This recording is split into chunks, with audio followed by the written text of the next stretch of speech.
As I'm just sat here, guys, actually reading Clive Barker's book, we have got something really, really cool to look at. And we're going to go over to it now. And, over there. As you can see, this is Clive Barker's HELLRAISER Revival, the Vision Developer Diary. And as you can see, it is currently 7 minutes long. So let's jump into this.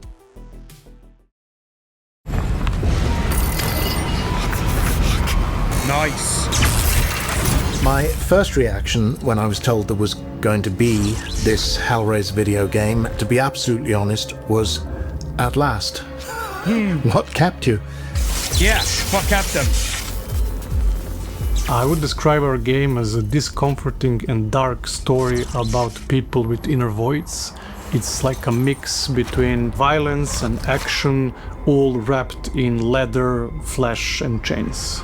We're making our game for players who are into these kind of psychological horror experiences, but also for die-hard HELLRAISER fans who want to get immersed into this world for the first time.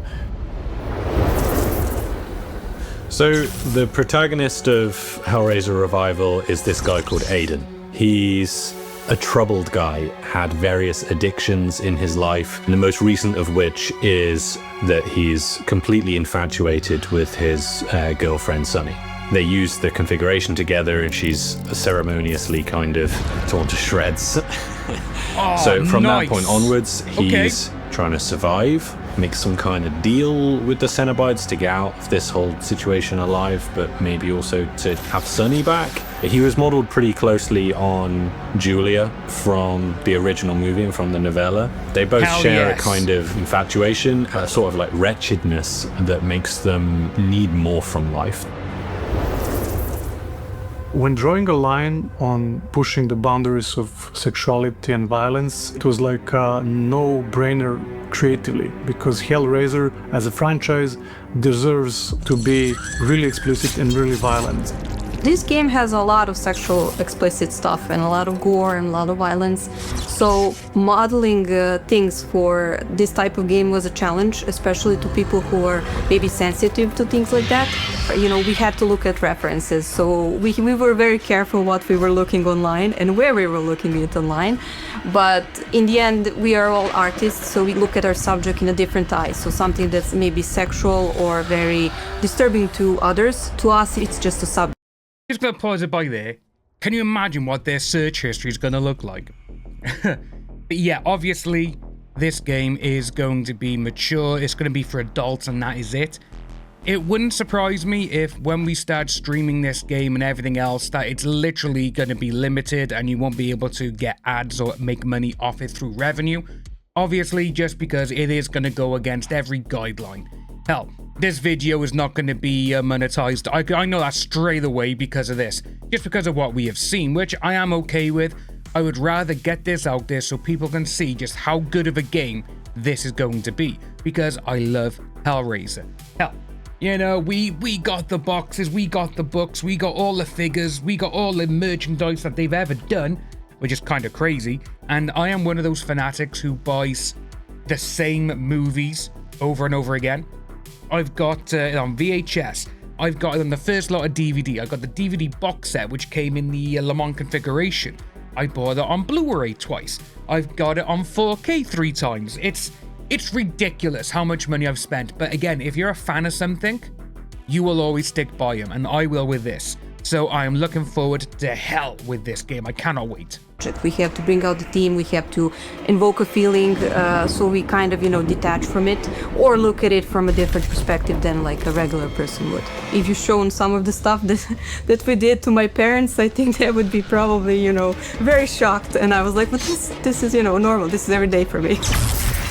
People who are sensitive to mature content should be definitely wary of playing our game. It's not for the faint of heart, it's a truly visceral and discomforting experience, and we did not hold back. Good. If you want simple ideas, don't go to Clive Barker, because you're not going to get them. he made certain that we understood the soul of the work, the soul of Hellraiser. He made sure that we understood that. From that point on, he was pretty nurturing. Any decision that we made, as long as we held that like soul of Hellraiser in our hearts as we made it, he was supportive of, and he trusted us as people who knew games to translate that soul into this medium. Clive so is an imaginative powerhouse. His head is a restless place of constant invention. If I had to summarize him, then I would, without any hesitation, call him a genius and a friend. And to know that we are very nearly 40 years from when we shot Hellraiser, and to know that Clive has been involved and had a lot of input into this game, and to be part of it again myself, is strange. And how could I have ever expected that when we were shooting Hellraiser at Cricklewood Production Village 40 years ago? It's remarkable and it's wonderful. 40, well, 20, One of the 1987. key concepts that we wanted to incorporate into our game was that duality and contrast between the teams. So like this famous sentence, angels to some and demons to others, which always resonated in my mind whenever I was making decisions. It's all like in the eye of the beholder. For us, it was like it can be macabre or it can be beautiful. The contrast between, opposing things was very important to bring out in the game. The design goals that we set for ourselves when it comes to violence and gore is getting to the feeling of discomfort in our players. We wanted to feel discomfort while watching these gruesome scenes, but never to be gratuitous in a way, never to do violence for violence sake or sexuality for sexuality's sake, but to take it very seriously and to just honor the storytelling. It's all in service of the story. And Clive Barker, his stories never backed Chatterer down looks so from good. being violent or having these sexual themes, and we wanted to honor that. Okay, so when I saw the fan reacting to the announcement of our game, I basically did the most Hellraiser thing you can imagine. I cried. We know that we have a dedicated core fan base of the franchise, but seeing how big that fan base is how much they actually like and approve what we're doing, just give us Damn so much straight. more, motivation to keep going what we're doing and make a great game. We didn't really know for sure whether the world wanted a Hellraiser game like what we were making. And when they reacted to the announcement of the type of game that we were making, that this was a proper single-player premium survival horror experience, and that was exactly what they'd been wanting and kind of lacking, 99 out of... That is what every single horror aficionado has wanted. We have wanted a single-player video game, not just for Hellraiser. We've wanted it for Halloween. We've wanted it for the Evil Dead and everything else, because everyone just seems to be going the multiplayer asymmetrical horror, multiplayer, killer after everyone else. People don't want that. There is some out there who are like, oh yeah, I just prefer multiplayer. Okay, great, go play DBD. Do something like that. But with Friday the 13th, the game, with Halloween, we've wanted single player games like this where the story comes first. And DBD, that's not really a story-driven game. We all know this. It's literally, what kind of cool character can we do? Then after a while, they were like, we got enough money. Let's get Freddy Krueger. Let's get Leatherface. Let's get Michael Myers. Let's get Pinhead and Hellraiser into the game.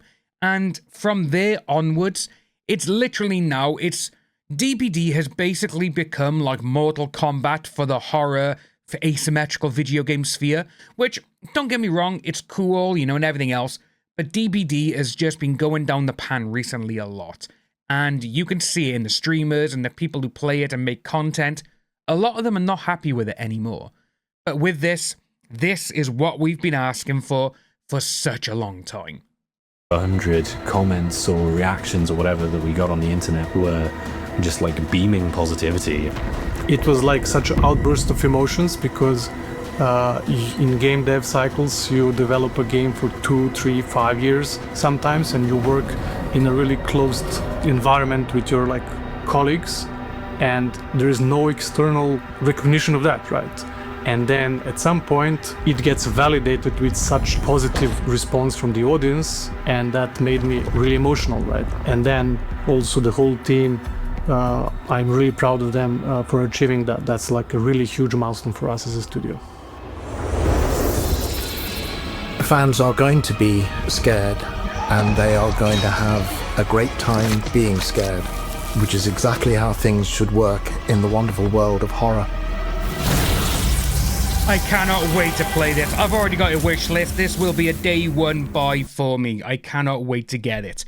But yeah, going through that there is a lot, and I mean a lot of info that we're finally getting. And just seeing how it looks and the different realms that we're able to go through and just the different creatures. You know, if you watch the actual films, and it's mostly been the more recent ones, you know, like obviously when you got Judgment, Revelations and all this kind of stuff, we're finally seeing now other horrors in Leviathan. You know, obviously, you know, when we go in there in HELLRAISER 2 Hellbound, you can see a lot of stuff. And it's mostly like, oh yeah, okay, you know, oh, there's Pinhead, Chatterer, you know, Deep Throat, you know, Butterball and all this. But now we're finally seeing other creatures.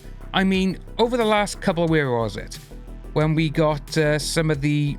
Oh, I can't see where it is now. But, you know, like by here, we're seeing all these different things. And it's just, oh, it looks so good.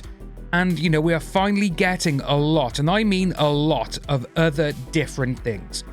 But just seeing how they've literally gone, right, Clive Barker, we want to know what we can do. And with Clive Barker saying, well, you need to understand the game, and you need to understand the franchise first before you can do anything. And it really does seem like they've done it. This is one thing I am so excited for. And it's just great to see that a company is taking the rich history, which really only came about in a novella. You know, in literally a small little book where, you know, there's other stories and everything in it. And then obviously 1987 when HELLRAISER came out, then Hellbound, HELLRAISER 2, and it just snowballed into this massive horror IP. Sadly, Miramax did kind of run it into the ground because they were like, oh yeah, we'll just make a low-end, low-budget movie just so we can keep the rights. And that is exactly what they did. And to be honest with you, I really do think that kind of ruined the franchise a little bit. Don't get me wrong, you know, Hellworld is not actually a bad movie, but you can tell that a lot of these, they were meant to be other horror movies until they went, oh, we'll just put Pinhead in it and make it a Hellraiser movie so we can keep the rights.